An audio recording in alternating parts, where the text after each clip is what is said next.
Peace, family. Peace. All right. Make sure you share before you do anything, family. Make sure you share before you do anything. Make sure you share. All right. It's going to be a very powerful live. All right. For those that don't have a trust, that don't know what a trust is. All right. We're going to be on here for about an hour until about 10 o'clock. All right. So grab your notepads. All right, grab your thinking caps, grab your whatever you need to grab. All right, because this live is for you. Peace and love to everybody. We 2 days in a row. All right, we 2 days in a row. We're gonna try to go live every day for the rest of the weekday. All right, weekday. We're gonna try to go live tomorrow too at 9 o'clock. All right, try to make this a little thing. All right, so trust. All right, trust. Okay, we are talking about trust. All right, make sure you share, family. All right, because you never know who you could be helping. You never know who you could be helping. All right, it might be somebody that's right now that's stuck with trust. They don't understand what's going on. They're probably hearing people say, hey, get that type of trust. Get that type of trust. Go grab that type of trust. Get that type of trust. You have to understand what's going on. Somebody said, I finally caught one of your lies. Peace, peace, peace. All right. We're glad you're here. All right. Welcome. All right. Make sure y'all share. Make sure you share because sharing is caring. All right. We care over here. All right. So let's go ahead and kick it off. All right. Now, for the last, I want to say 3.5 years, 4 years, I've been teaching about estates, teaching how to move through the principal, move as the agent on behalf of the principal, tendering bills, utilizing the Bill of Exchange Act, utilizing the Federal Reserve Act. All right. Now, you got to understand those same things apply. All right, all those, the same foundation still apply when I'm dealing with a trust. Okay, you got to understand. Now I go from when I'm dealing with an estate, I'm going from being the agent on behalf of the principal to now the trustee on behalf of the trust. Do that make sense? All right, I just want y'all to understand. You're changing capacities. All right, it's the same ordeal, but it's not the same terminology. All right, you can't say I'm the agent on behalf of the trust. You have to use the proper terms. I'm the trustee on behalf of the trust. All right, when I'm dealing with my estate, I'm gonna say I'm the agent on behalf of the principal. All right, I'm the authorized rep. I'm the authorized agent. That's when I'm talking about a principal. That's when I'm talking about an estate. But when I'm dealing with a trust, I am the trustee. All right, the trustee. Okay. Now, what's the beautiful thing about utilizing trust? Now, trust laws. All right. Now we are dealing with trust law. All right. You hear a lot of people that say, well, you don't have to deal with litigation when you're dealing with trust. That is not true, family. If you didn't have to do litigation, why would there be trust laws? So what happens when those trust laws get broken? You have to litigate. You see what I'm saying? No different when you're dealing with an estate, contractual obligations, contract law. All right. If your contract rights are violated, you have to litigate. All right, no different. That's why they have equity law. You know how many people try to fix their mouth and say, "Well, when you deal with equity, you don't gotta do none of that. You don't gotta sue when you're dealing with equity." Well, why do they have equity law? So what happens when equity law gets violated? What happens? What do you do then? All right, you gotta ask yourself this. All right, because if you get to a situation where your documentations don't get you to where you think they're supposed to get you, what do you do next? You have to litigate. All right, you have to litigate. You got to learn how to litigate. Now, we're not going to talk about that in this live. We're going to be talking about trust, irrevocable, revocable, dynasty trust.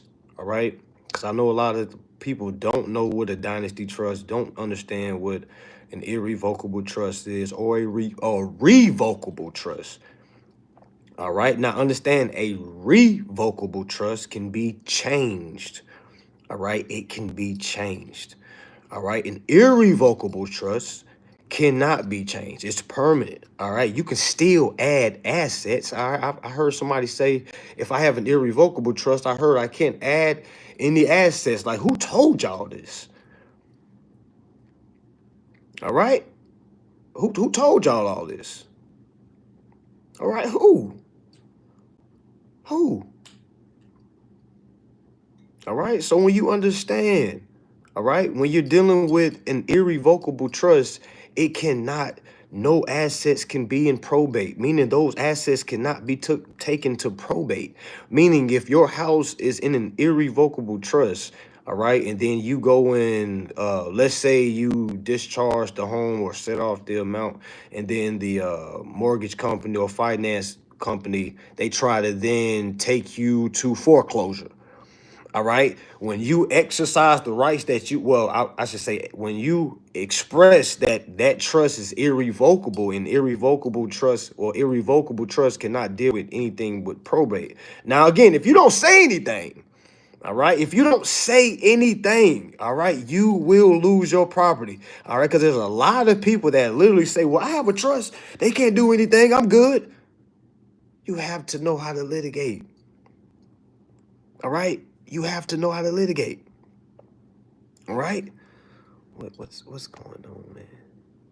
Put user in timeout. 24. All right. You got to know how to litigate. Okay. Send notice.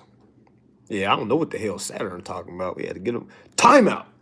All right. So now we understand the living trust, because I have some people that ask me, what's the benefits of a living trust and what's the benefits of a dynasty trust? You got to understand a dynasty trust is wealth, is generational wealth. All right. A lot of people think their living trust is generational wealth.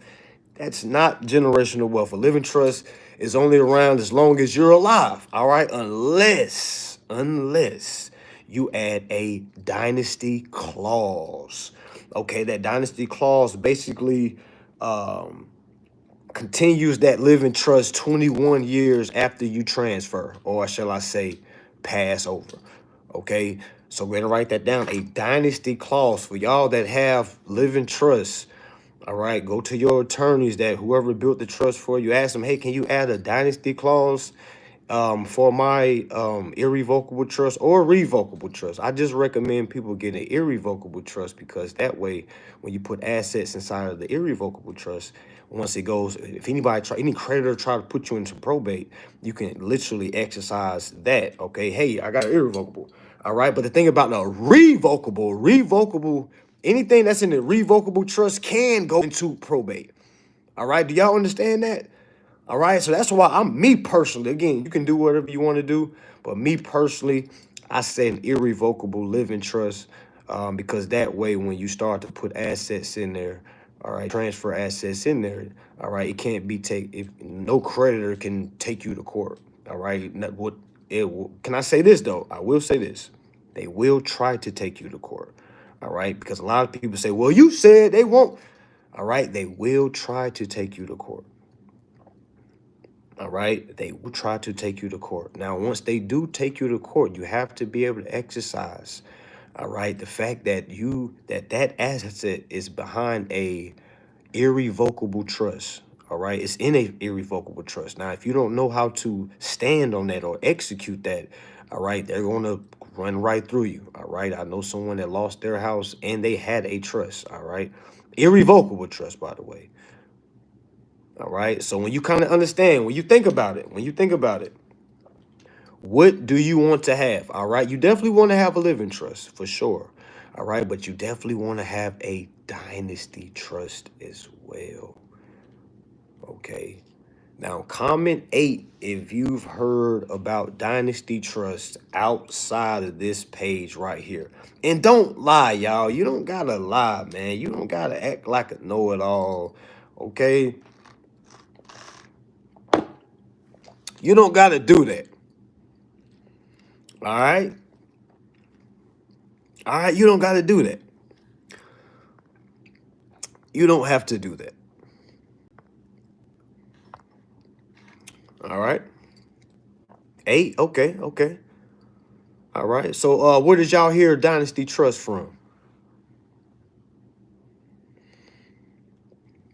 Oh, okay. Shout outs to him. Shout outs to him. Shout outs to him. I say, ain't going. All right, but yeah. So think about it. A dynasty trust is what most wealthy families use. Now you got to think. A lot of us don't come from wealthy families. All right. A lot of us don't come from wealthy families, so why the hell would we know what a dynasty trust is? Hell, a lot of us didn't even know what a trust was until we got older, found out about ourselves, and was one of the first ones. All right. So when you understand this, all right, a dynasty trust is something that when you start thinking about your grandkids, something like you want to build for your family, a way of life, all right, a mindset, all right, a model. You'll even have your own anthem, your own language, if you will. Okay. Imagine having a yearly family meeting at a summit, all right? And every year y'all got to do y'all's pledge of allegiance to the family's flag. All right? That's how deep it goes. Now, trust and believe, none of this stuff is public, family. All right? Don't think no family's going to be saying, "Hey, look at us. We have a dynasty family." No, okay. No. Once you get to a certain level, you don't really care the validation of people that don't have resources. Now, I'm going to say that one more time, okay? Because I don't know where that came from.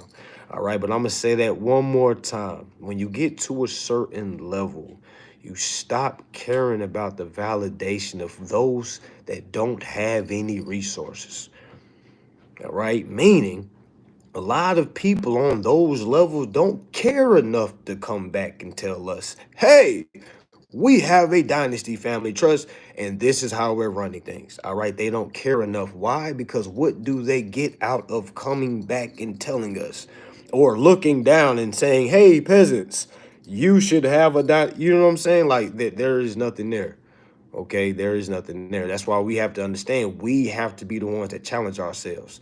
All right. I just remember asking myself, okay, what's higher than a living trust?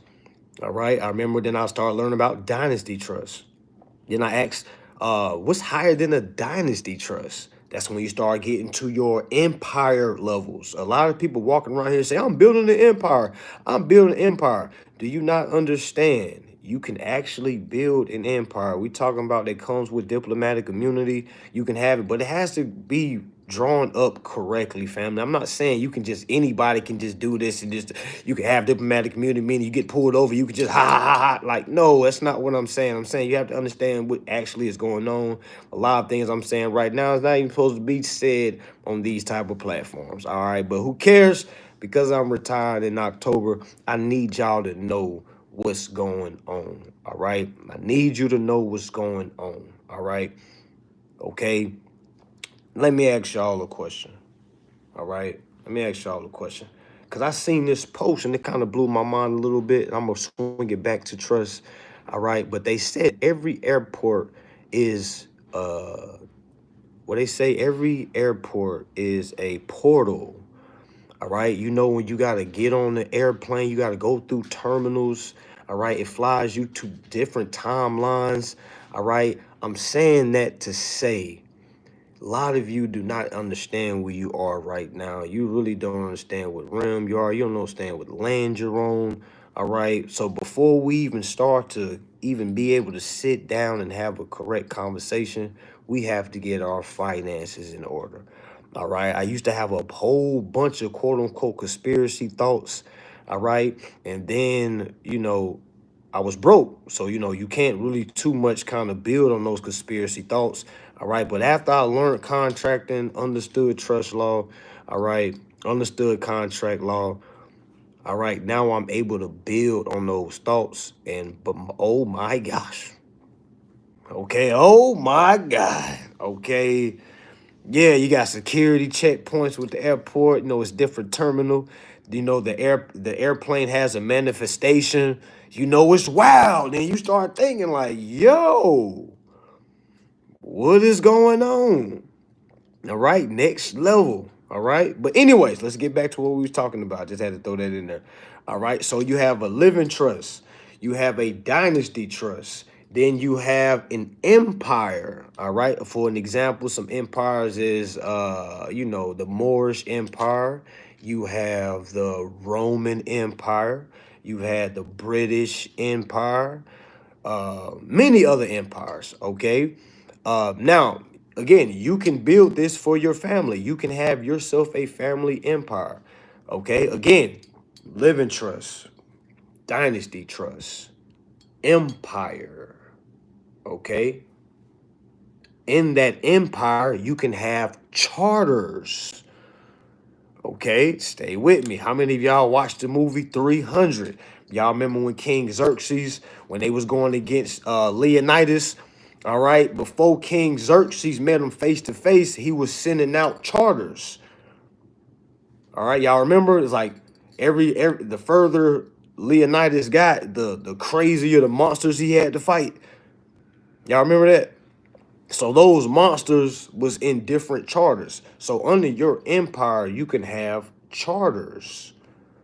Okay, so I'm not even gonna tell y'all. All right, but understand you can have charters up under your empire. Now above the empire, you can have what's called an imperium. Okay, an imperium. Now a lot of y'all would never reach this level, all right, for a very long time. But some of y'all may just need to hear the term and it might just, boop, it might turn on something. You might hit the damn Charles Barkley off Space Jam, when they lost all their talent. All right, it might just plug you in. All right. Then when you kind of understand the levels that goes, and when you really understand the documentation that goes in between those levels, because yeah, it's spiritual, but at the same time, it's still, you gotta still have your documentation to back you. All right. And a lot of people say things like, I don't want to be dealing with the public at all. Family, you have to understand, to assess the public, you have to understand the private. All right. To understand the private, you have to understand the public. All right. You have to understand both sides, okay? Both sides of the counter. All right, because if not, you're going to be one way. You're going to be tunnel vision. All right? You don't want to be one way. All right? So again, living trust, dynasty trust, you have an empire, and you have an imperium. Okay? Now, do y'all see how many levels is? And it's, again, I might do another video where we talk about what's above an imperium. All right. So again, after you have all the stacked layers, all right, you can then start putting everything up under each other. Meaning my living trust can go up under my dynasty trust. My dynasty trust can go up under my empire. My empire can go up under my imperium. All right. My ministries can go up under my dynasty trust. My private equity group can go up under my dynasty trust. My nonprofit group can go up under my dynasty trust, which is up under my empire as well, which is up under my imperium. You see how everything is layered. Okay, so yeah, y'all, it's a lot of information. Don't always think you know everything. There's a lot of people talking like, no, you need to get this type of trust. You need to get a foreign. You need to get a spendthrift. You need to get an express, an ecclesiastical trust. It doesn't matter what type of trust you get, family. You have to know if it's going to be revocable or irrevocable. Dynasty trusts are automatically irrevocable. So when I understood that, if the wealthy dynasty trusts are automatically irrevocable, all right, why are people creating revocable trusts? Now, again, I don't know everything, all right? I don't know everything, all right? But my question always comes back to, why would I want my assets to be able to be litigated in probate? I would want to take those assets out, put them inside of an irrevocable trust, so now it can't be in probate. And if it does go to probate, I can be able to exercise my trust law rights. Okay, so understanding that, it's a lot of information, but once you put it all together, fam, it's gonna start to make sense. Again, I didn't know about trust, law and things like that outside of I want to say a year and a half ago. All right, I understood trust was what you put your assets in, but all the little integral parts, I didn't know that. okay? Because I didn't have one built for myself. I was operating out of my estate, holding it down too, by the way. You know, I had a lot of people saying, why you doing all that fighting? When you have a trust, you don't got to do all that. And I'm like, well, if that's the case, how come all these people that got a trust don't got no results? Huh? You know what I'm saying? They make it seem like soon as you get a trust, you just go get a car and just like, do you not understand? When you go get a car in the trust, they're treating it as if it's a business. All right, because that's what it is. It's not some freedom. I don't gotta ever pay bills again. That's why when you ask these people that got trust, well, do you got results yet? They say, I'm still working at it. Exactly. Because you still need to learn how to litigate. That's what these trust teachers are not telling y'all. All right. So for the first 3-4 years of me teaching, I was literally talking about litigation. All right. Talking about how to move with your estate, because I already knew once I brung in the trust, I was going to stake that foundation and start applying it with the trust. And it's, oh my goodness, way easier. All right. It's way easier having to understand and litigate. All right. Take out, you know what I'm saying? So you got to understand. So when we start taking off it with this type of information, we're not even thinking about a credit score. We're not even thinking about what's on our consumer reports. All right. We're not even having those thoughts. For what? For what? Okay. For what? All right. For what?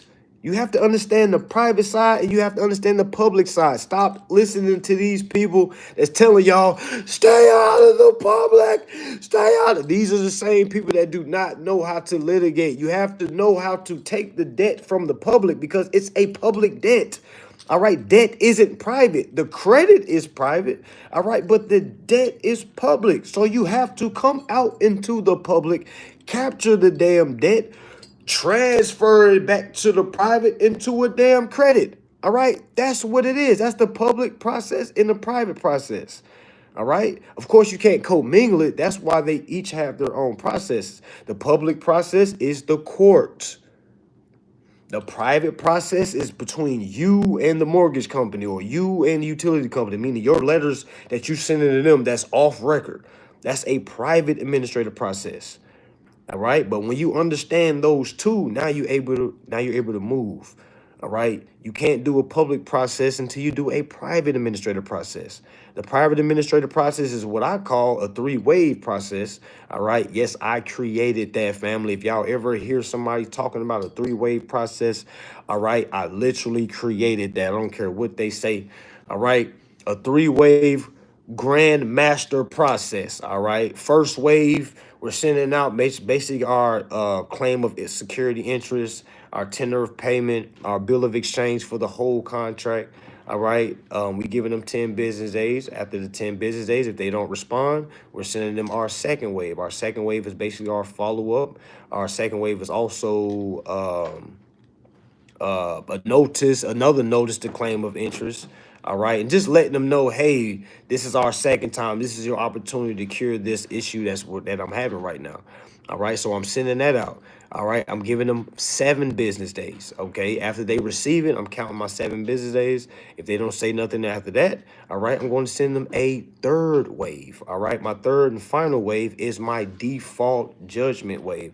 It's my 72 hours notice to cure. That's my last notice to cure. All right, but it's also a default judgment. So I give them kind of 2. I give them a default judgment, but I also give them 72 hours to cure the defect. Just give them one last chance. All right, so that's what I call. Also, another letter I send is notice to intent to litigate. All right, notice to intent to litigate. All right, so I'm giving them all that. I'm giving them 72 hours. So all together, that's 10 business days, 7 business days, 17 plus 3. What's 20 business days? All right, so 20 business days. All right, before I go and make a public claim. All right, so that's why I try to tell people, go ahead and pay the bill for the month. All right, and then you have 20 business days to do a whole administrative process on the private side, and then you're transferring that and creating a public administrative process. You got to know the rules and regulations in your state because everybody's state is not the same. All right, but understanding what type of claim that you want to do, having a fee schedule. Having a fee schedule. All right, especially when you're dealing with a trust, having a fee schedule with your trust. So meaning, let me give y'all an example. All right, let's say you just learned about trust today, right?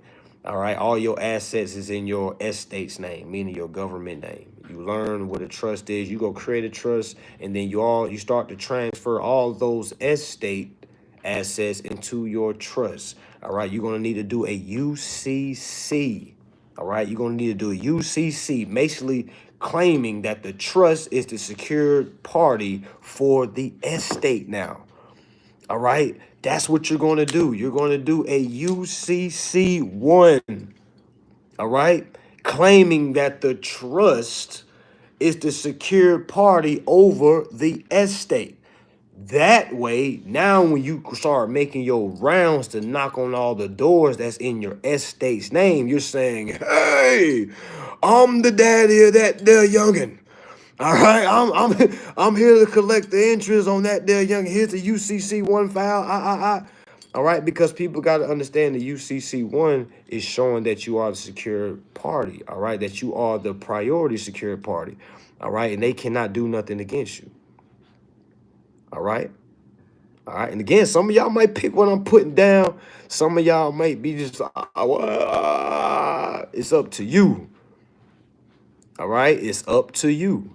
All right. Let's go ahead and put some more people in timeout. Could do this all day. I love it. Hey. All right. But yeah. Yes. Yes. Yes. Yes. Now, when the corporation, let's say you got a car, right? Let's say you have a car and your car is in your all caps name. All right. Let's say you go create a trust. All right. Let's say you go create a trust. All right. And then you go get that trust. You get the EIN. Now you do a UCC1 on your all caps name. That's putting a lien on your name, basically saying, hey, I'm the secured party of that name. You literally just put your all caps name up under your trust. I know these folks been making it rocket science, y'all. It's not. It's not. These folks been making this stuff rocket science. Okay, man. Now, if you don't believe me, just go do it. Just go do it. All right, go do it. Go file the UCC1. All right, you're going to get it certified in 24 hours, especially when you do it online. All right, and that, that's your ticket right there. Now you got the Secretary of State done stamped it now. Boom, I'm going to my car and let them know, hey, I'm here to claim the title on this behalf of this name. Here's the UCC. Here's the secured party interest. Here's me having my secure interest in this property. Hello, how you doing?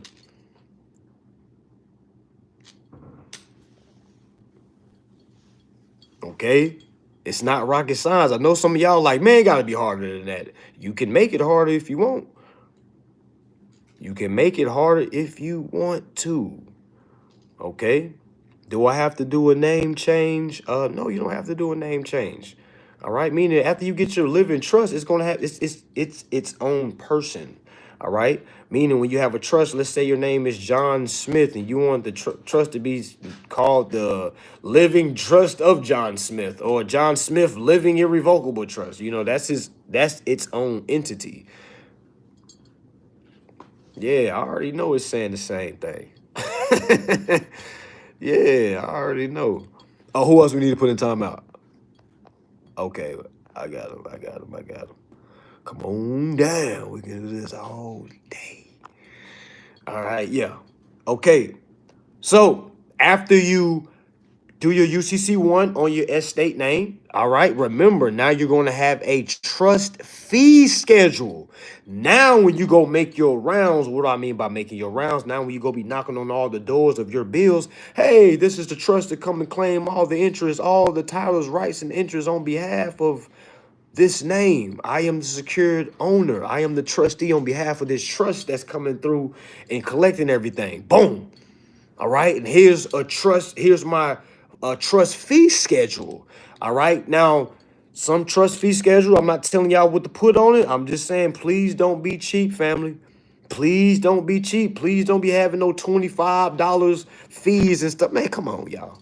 All right. Soon as they dishonor any of my trust documents, it's $500,000 per dishonor. Okay, so again, remember I told y'all about the 3-wave I created.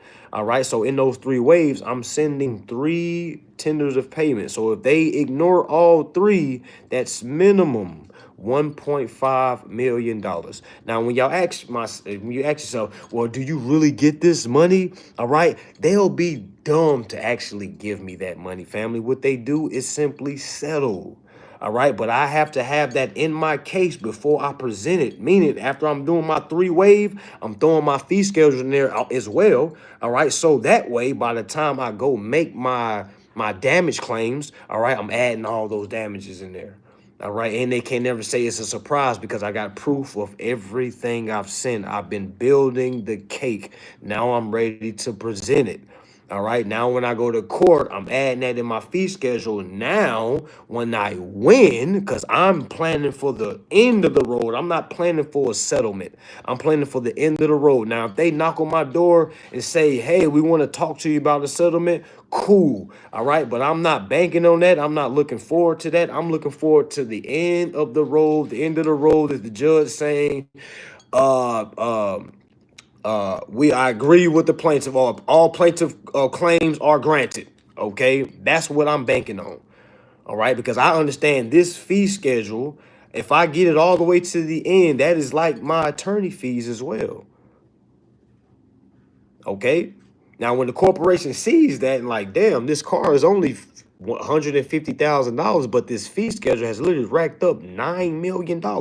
So what should we do? Pay him $9 million or just transfer him over the title and give him the money that he's saying that he came out of pocket for? You got to put people in those positions. All right. I watch a lot of Donald Trump. All right. You got to put people in position through negotiations. All right, man. Oh, man. Yeah. All right. For sure. For sure. All right. But yeah, that's really what it is, family. I just wanted to kind of put some information out there for y'all. Because it's something you need to know for sure, for sure. I know some of y'all probably don't think there's enough life out here though, or there's not enough life out here, or you feel like you got all the information in the world. I promise you, as soon as you get to a top of a mountain, you're going to get to a bottom of another one. And that's why you got to keep going. Don't stop. You got to keep going, keep climbing. All right. Now, for the trust that we build, all right, we're going to build, because right now we have a Father's Day sale going on until July 1st. All fathers, all fathers, all fathers, okay?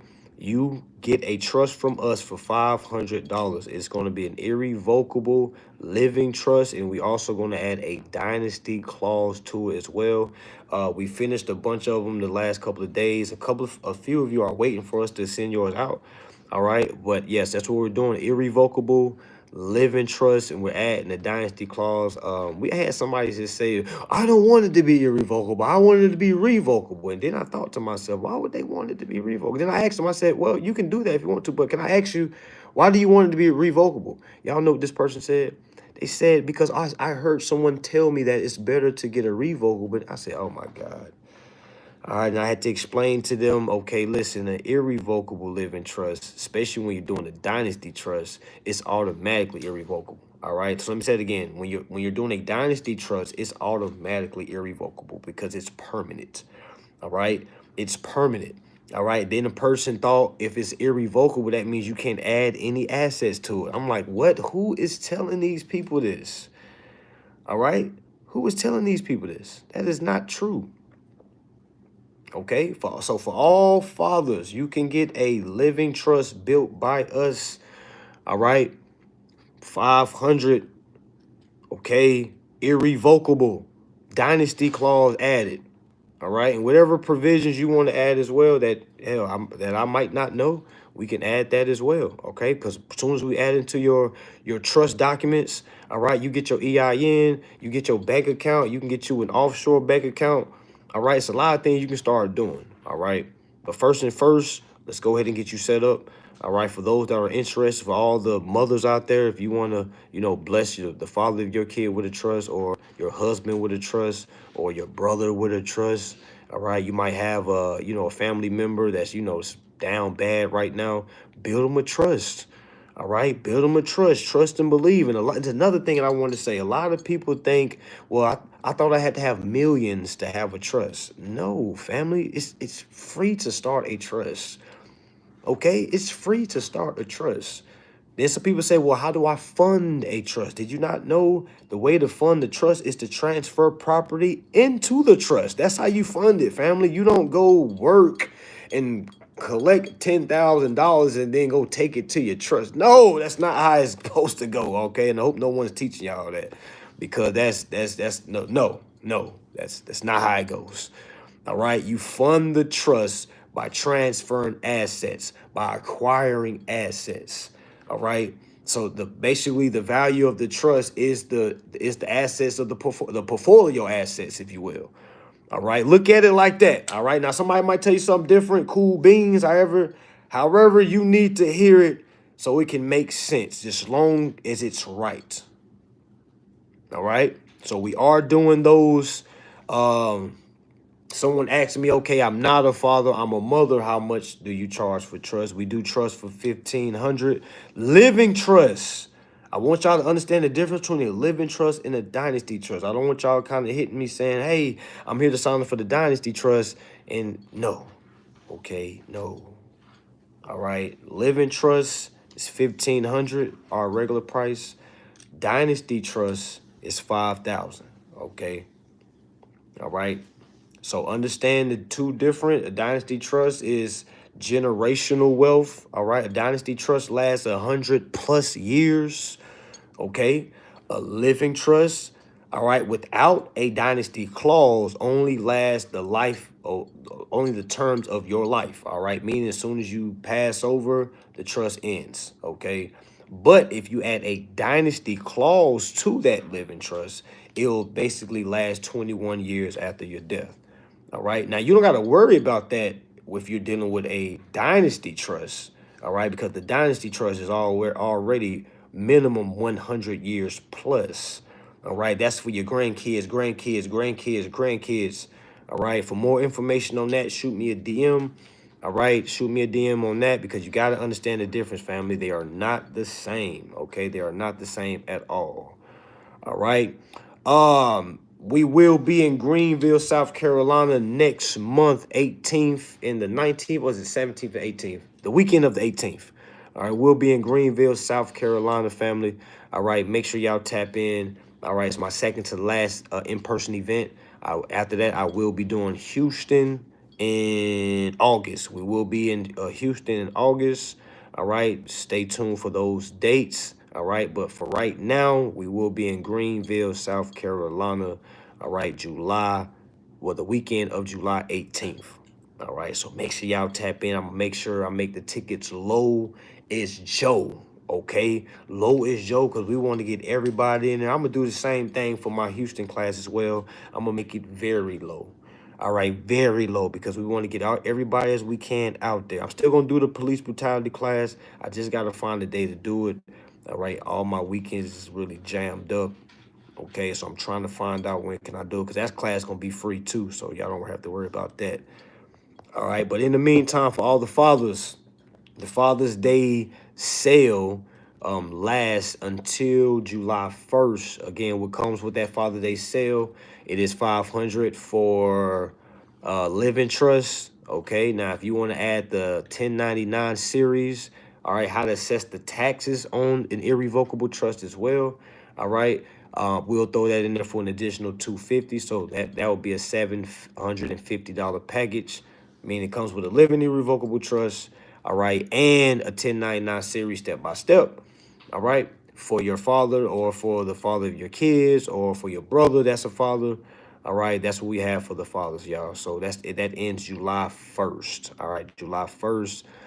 For those that aren't a father, you still are able to get a trust. I will still make a deal for you so I guess mothers out there, we'll do you a trust for $1,000. Okay, $1,000 for the trust. Now, somebody asked me, man, why are you doing these for so low, man? You understand how much people charge for trust? Like, I know. I remember hearing the spooky stories of people charging $50,000 to create a living trust.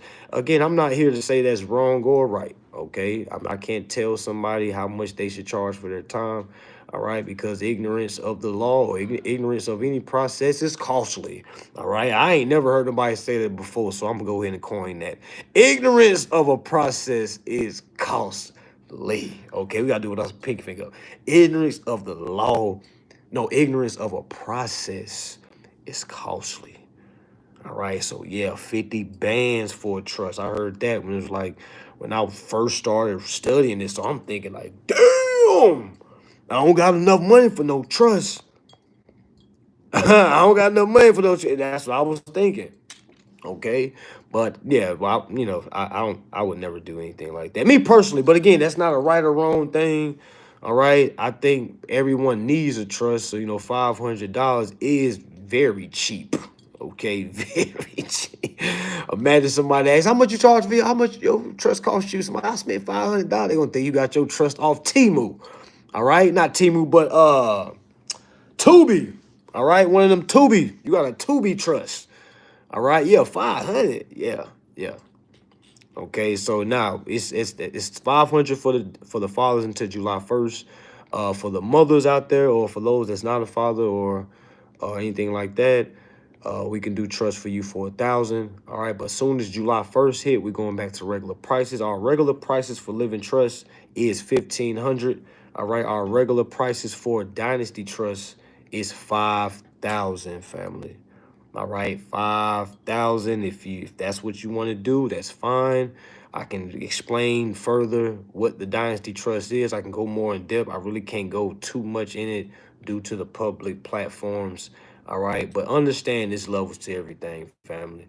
Understand levels to everything, and some people are deserving to be on certain levels, and some people are deserving to be on lower levels. All right, everybody's not meant to be on the same level. Somebody said before you get off, talk about something deep than your best of lives.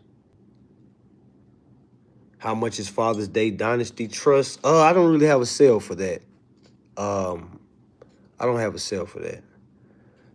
No, I don't have a sale for that. It will be unfair for those fathers that aren't paid for that so far. Man, so what do we do with the buyer's orders for a car? As soon as you get the buyer's order, you can accept the buyer's order, send it back to them with a tender of payment, letting them know that you accept the offer, because the buyer's order is that it's an offer. All right, so basically they're asking you to do a credit sale as well. So you're going to go and accept that buyer's order, meaning taking it, writing up a bill of exchange, writing up a tender of payment, keeping that all together, doing you a power of attorney, sending that back to them, letting them know you're coming forth to claim the security interest. All right, and you accept the buyer's order. All right, I know that sounds like rocket science, but that's literally what you're supposed to do. Do I offer any one-on-one mentorships? Yes, I do offer one-on-one mentorships. Yes, and that's starting at 5,000. Okay, now I will be doing an end-all, be-all mentorship in August. I will be doing an end-all, be-all mentorship in August, meaning my last mentorship. We're going to go over trust law. We're going to go over contract law. We're going to go over chat GBT. We're going to go over, yeah, man, a lot. Okay, that's going to be the last one. I might do 6 weeks for that one, but that's going to start in August. All right, that one's going to be $1,500 for that one. All right, but if you don't want to wait on that and you want more of a personal one-on-one, all right, that starts out at 5,000. Okay, and we can kind of figure out the schedule that me and you can do. All right, but it comes with 3 classes a week. All right, and that's for a month. So your personal would be me and you meeting 3 times a week. All right, going over the information or going over a specific account. I basically line you up and to leverage your security interest in that account, and line you up to get your money back that you paid out of pocket, because that was an overpayment. All right, so understand what the investment gets you. All right, somebody said how much again? So it's 5,000 for a one-on-one mentorship. All right, so meaning if you want to just me and you on, and we're doing Zooms, it's gonna be 5,000. All right, but what are we doing? What is that 5,000 getting you? All right, we're meeting 3 times a week. All right, for the full month. All right, going over a specific account of yours. All right, now let me show you how you're going to get that 5,000 back. All right, because after we do the full process for your account, all right, now we can now claim all the unearned interest that you've came out of pocket. Now, what is unearned interest? Unearned interest was basically money that you gave the corporation when they didn't earn it. You basically just gave it to them. All right, you gave it to them because you weren't utilizing your security interest. But when you come forth and utilize your security interest, right? Give you an example. Let's say the car is $100,000. All right, and let's say you've been paying out of pocket and you owe only $50,000, right? Because you came out of pocket 50,000. Let's say you signed up for a one-on-one mentorship, 5,000. Next thing you know, we doing a private administrative process and the public administrative process. Now we're lining you up. The 50,000 that you came out your pocket, we're lining it up to come right back to you because now we're utilizing the 100,000 that you never used. You see what I'm saying? So that 100,000 is sitting in an escrow account. It's just sitting there waiting. All right, it's just sitting there waiting. Basically, they're holding it. All right, now that they're holding it, we need to get that released. All right, we need to get that released because now we're not benefiting off of our security interest. All right, so you understand that 5,000 that you invest, man, is coming right back to you. All right, for sure, for sure. Just like those that are signed up for my contract review services, for those that's really follow it all the way out, you are literally lining yourself up to get all your money back that you paid for that account if you follow the directions. All right. And again, I'm not here to steer anybody wrong. I'm not here to milk you. I'm not here to waste your time. All right. The quicker you get this, the quicker you can move on and start helping your family. I don't want people to keep backtracking. Hey, now what? Now what? Now what? Now what? Now, I'm not here for that. All right. I'm not here for that. Okay. But if that's what y'all are interested in, again, Dynasty trusts are for families. All right. Think about it. Generation, 100 years out. All right, that's 5,000. If you want a living trust, and if you are a father, all right, up until July 1st, it is 500 for a living trust. All right, mothers, it is 1,000 for a living trust. Okay, but turning July 1st, we're going back to regular prices. Somebody said, "Did you master 0 point energy yet?" No, I haven't. Far from it. Far from it.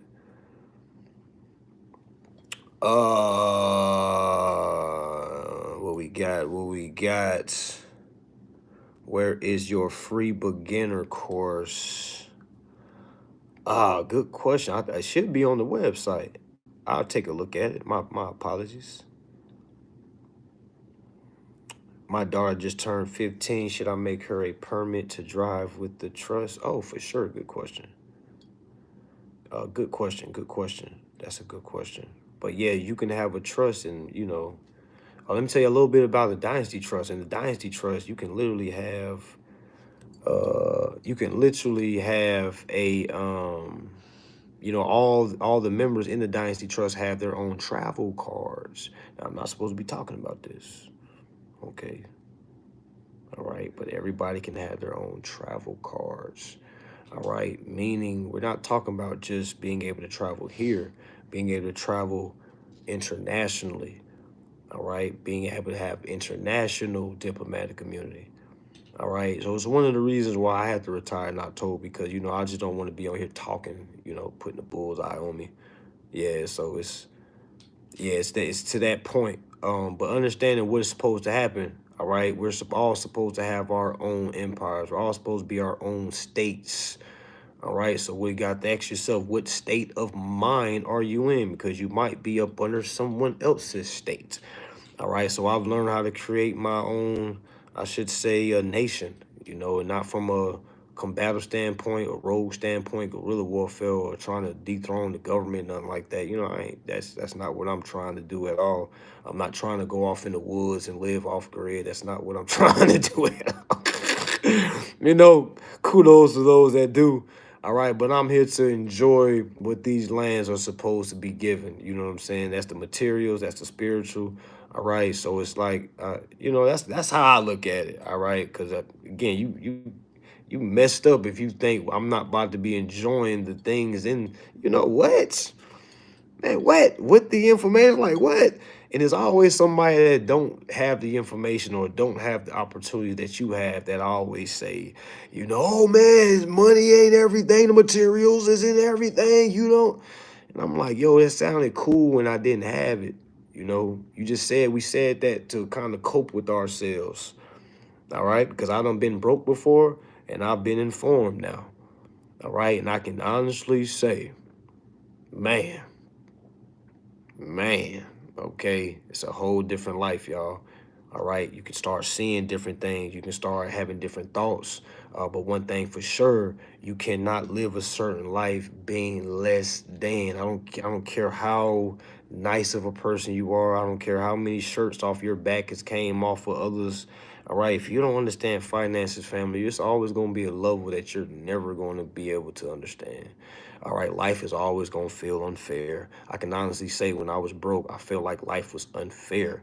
All right, now that I'm informed, I can honestly see that life is based off of what I put into it. You know what I'm saying? Like it might not go my way, but what am I going to learn from that, or am I going to let it, ruin my day? And again, I'm not perfect, but I can honestly say I think that's how you're supposed to be handling things. All right, but again, being broke mentally, being broke financially, all right, man, that's like a hellhole, family. It's almost like we're born into hell and you got to kind of be born again. You got to rise up, okay? You got to come back. You got to rise up out of the debts of the poor. You're drowning in debt, okay? And once I understand that, like, damn, now I can walk on water. Now I can kind of overstand the water. Now I understand those terminologies. Now, some of y'all might not give a damn because you say things like, man, understand, overstand. Why do people go over and all? Because it's really that serious. Because when you overstand debt, that means you're not drowning, because you got to hear it. I'm overstanding the debt, meaning I'm walking on the debt. All right. Because if I understand the debt, that looks like somebody that goes to work and pay a debt. Yeah, they understand it. All right. They understand it's a debt there, but they don't overstand the debt. All right. And once I overstand the debt, I understood that I overstood, look at me. All right. That there was a credit there as well. All right. When I understand it, there is a debt. When I overstand, I understand that there is a credit. Okay. Now, which life do you want to live? You want to drown in debt or you want to walk on water? All right. They already gave you an example. They already gave you the example. Don't act like you don't know the example. They already gave you the example.